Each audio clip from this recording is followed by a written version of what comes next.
Well, we know you've been waiting for geez, what, 2 segments and we can't even get the national title game in. Yes, we understand. We had to get North Carolina Duke in, and we had to pay tribute to Coach K. And now we are to the national title game where the Kansas Jayhawks won their 4th title in program history last night, 72-69 over North Carolina. Another fantastic game. I don't think it was quite as great as the national semifinal, but it was still a fantastic game. North Carolina led by 15 at the half, and then Kansas kind of just went on a huge run to open up the second half, and they ended up outscoring North Carolina 47-29. Really interesting box score to look at. Nobody had more than 15 points. David McCormick and Jalen Wilson both had 15 for Kansas. They get 14 big ones off the bench from Remy Martin, and then 12 apiece from Christian Braun and OJ Abaji, they're All-American. And then for North Carolina, Armando Bacot and RJ Davis, 15 apiece, 13 apiece from Brady Manick and Caleb Love, and then a surprising 11 from Puff Johnson off the bench. Both North Carolina really struggled to shoot the basketball, only shot it at 32%, 44% for Kansas. North Carolina, all shooting numbers pretty ugly, just 5 for 23 from behind the arc. The reason they were in the game, they out-rebounded Kansas 55-35, and they made 10 more free throws. Drink, what did you think? What were your biggest takeaways from this one? Well, you laid it out pretty well. But let me tell you something. Let me tell you, for any fans that's on the fence about college basketball, and you say to yourself, hey, I want a moment that'll get me like excited about college basketball. You will have to go to that in-game interview by Hubert Davis. That interview alone is probably boost the ratings for this game. When you see a coach in game now, think about this now. Much college football we watch, when they talk to those coaches in game, they ain't out there just giving you all the passion and, they kind of keeping it mellow. They don't want to give away too much. Hey, my man Hubert Davis said, listen, we playing some ball right now. He said, he was talking to Tracy Wolfson like that's his girl right there. That's his home girl. Like, he was like, listen, Tracy, we in this action. It's live ball out there. This is what we here for. We here to play some ball. That's what we got right now. It's action out there. And she asked him, so how you feel about your center Bangkok? We know he's banged up. We know he's not 100% healthy. How do you feel about what he done so far? And he was like, listen, I'm proud of him. I'm happy for him. This kid is tough. And if, like I told you, he's out here on 52%, and anything he can give us is a positive. And it's a great day for North Carolina basketball. And he walked off. And I'm like,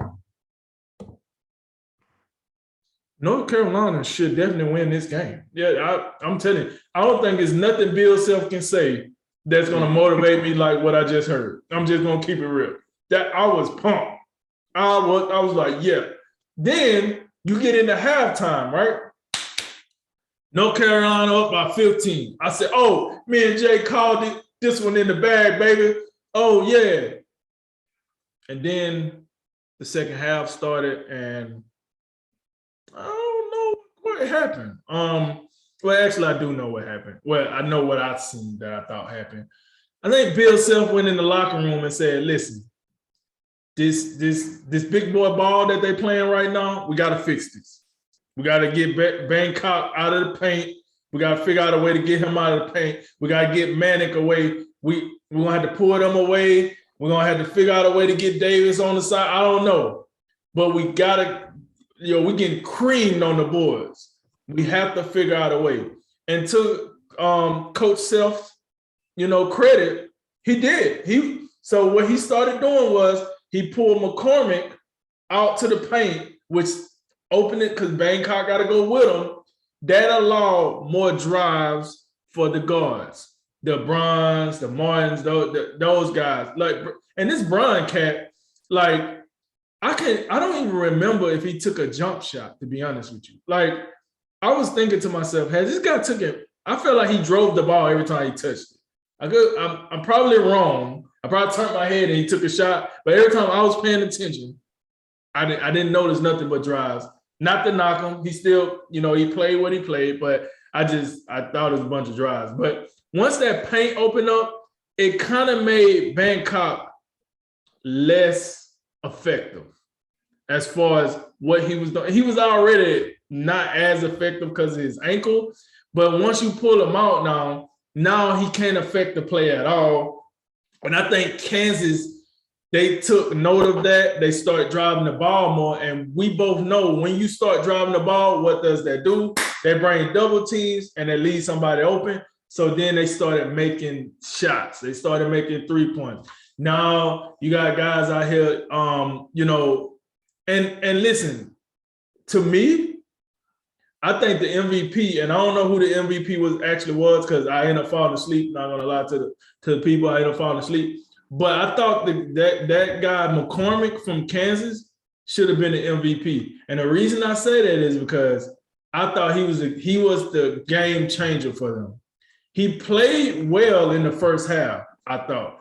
But it was the second half where, like, when they started pulling Bangkok out and he started being able to use his athleticism because he knew he was hurt. I mean, we all knew he was hurt. So how about we go around him? How about we make him use that ankle instead of being able to just stand there and get rebounds on one leg?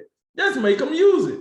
I thought that was a brilliant plan by Bill Self. I think Bill Rafferty, he mentioned something about, like, we noticed we start seeing Bangkok on the perimeter a lot more instead of somewhere near the paint. So that was a little alarming. And as he said it, Kansas was putting this to work. Now, I'll be remiss if I don't say something about this before I hand it over to you, Jay. I don't know what this crap the NCAA got going on. It's always something every year. Last year, you went and gave the women's basketball tournament some gym at a local apartment complex. This year, you got the doggone floor coming up while players are playing on it. Bangkok almost broke his leg out there because you got a pallet of the floor sticking up. Like, what? Multi-billion-dollar organization, and we can't make sure the floors is good for the championship game? It's the championship game. Seriously, like, what are we doing here? I can't blame you for Zion busting out his Nikes, but golly, what are we doing here, man? I'm telling you, next year I'm gonna be looking for something else because now I see this starting to become a trend with the NCAA. It's gonna be something that they just flop around with. They want all the eyes in the world to watch the tournament, but then they want to come here and have put together floors and a gym set that I can put together in my basement. Like, that's not gonna cut it. All right. So I wanted to make sure I said something about that. But listen, with all that said, Kansas losing by 15. They come back. They end up winning the game. Win the game by 3, which I might add, North Carolina did have 3 shots at the end of the game. And I said in the first segment, if I had a guy that I wanted to take a shot, it was the kid Love. Well, Love got a crack at this one, and he airballed it. It happens. It's basketball. You win some, you lose some. But I like the fact that he was the one to take the shot because that's what I would have decided. And I felt like I would have been vindicated whether he shot an airball or made the shot. But I think people need to understand, for those that didn't watch the game, North Carolina got 3 shots to tie this game up. 3. They just couldn't make any of them. So it was what it was. Congratulations to Bill Self and the Kansas Jayhawks. Well-deserved. Well-deserved. When we was talking about the Big 12, we was talking about how we didn't know. Like I said, well-deserved, good, awesome game. Hats off to both programs. I would think that we would see both of these programs come back here again. We'll see how that go. Over to you, Jay. That part about the floor with Baycott, and I don't remember the floor coming up, but it made me think of the part in Space Jam where Michael says, "Let's do some drills," and a part of the floor comes up and knocks him over. He's like, "I got to get Gotta get my stuff from home, you know. And he's like in 3D land and all that. Yeah, what made me think of shorts from college. Oh yeah, we're talking about North Carolina too. You know, this was, and I don't mean this, in some, cliche way about, but it really did feel like in this game with how you could tell, like, I mean, Carolina just they couldn't get anything to fall last night, for the most part. But the way that with the effort they played with, and Kansas on the same way, the mental toughness to overcome that big deficit that they were faced with at halftime. I really walked away from that game, and I really hope that Hubert Davis did as well, even though it had to have been a massive disappointment. That's a game right there where I don't see a team that really lost. I really don't. Like when you look, and especially when you talk about North Carolina, we've talked about it for a little bit. At one point in the season, like nobody, people probably, that team ain't even making the tournament. And then even though they got in, well, they won't be here for very long. Right. So then they get all the way at this point, and you're like, man, you first year as a head coach, following, the legendary Roy Williams, and it just feels like, they overachieved to such a degree that you have to look at that season, and it's a resounding success. Even though they just didn't have enough in that second half. And of course, Kansas deservedly so. And in retrospect, maybe we should have somewhat seen this coming, because I really think, looking at it in hindsight, whoever won that Duke North Carolina game, whoever came out of that game, and I know it's you do get a day off, but both of those teams expended so much energy in that game. To come back 2 days later against a Kansas team who, kind of coasted a little bit against Villanova. It looked like they had it in cruise control the whole time. And especially with North Carolina, these guys ain't got no depth at all. No depth. I mean, if I don't know the sixth man until the last game of the season by name, we got ourselves a problem here. And I really think, like, and it's, of course, you have to give Kansas credit, and it reminded me of the Elite Eight game against Miami. Miami was up by 6 at the halftime. They looked like they were right where they wanted them, and then Kansas just blew them away in the second half. I think Kansas raised their intensity. They started playing much better. So they ran good offense, hit some shots, got confident, and they also got some easy ones in transition off some turnover. That's where Christian Brown wound up doing a lot of his work in transition. But for North Carolina, it really, really felt like they just absolutely ran out of gas. And this is a team, like I said, the team has no depth. It's a dead giveaway. When they show the intro hype video, and at the end, there's just 5 dudes standing there. There's just 5 dudes standing there. Nobody else. There's no 6 man. I mean, Kansas had like 7 dudes. Kansas, they'll bring Martin and Lightfoot off the bench. Like, those are their dudes that, in the rotation. Now, North Carolina, they don't have a bench. The only reason they brought people in is out of necessity. You had Leaky Black pick up some fouls, and then, Puff Johnson had to come in, and then Baycott with his ankle issue. That's why they was playing people, So, and then the other part of it is, it's bad, and the team has no bench when the guy coming off the bench is the one that wound up throwing up on the court. And I'm serious about this, and no disrespect to Puff Johnson, who I believe is related to Cam Johnson, the 6th man for Phoenix, right, who played his last season in North Carolina, I believe. Right. But that's a big giveaway. I mean, this guy, and by the way, he played a great game. He gave him 11 points. He made key plays for him. He kept him in the game. He gave him just as much as Remy Martin did for Kansas.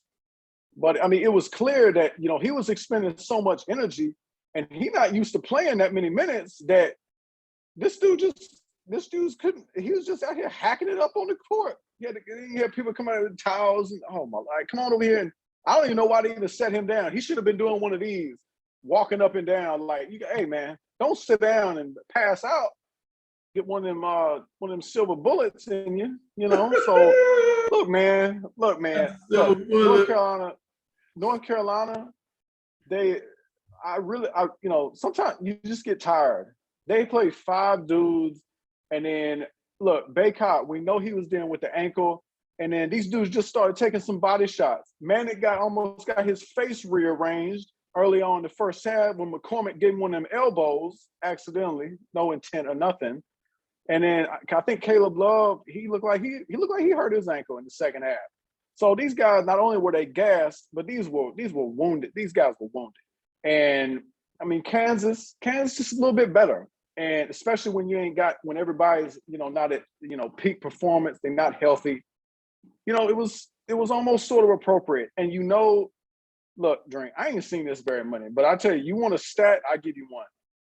You know it's bad. You know your team really had a tough time shooting the ball when you get more offensive rebounds than you make shots.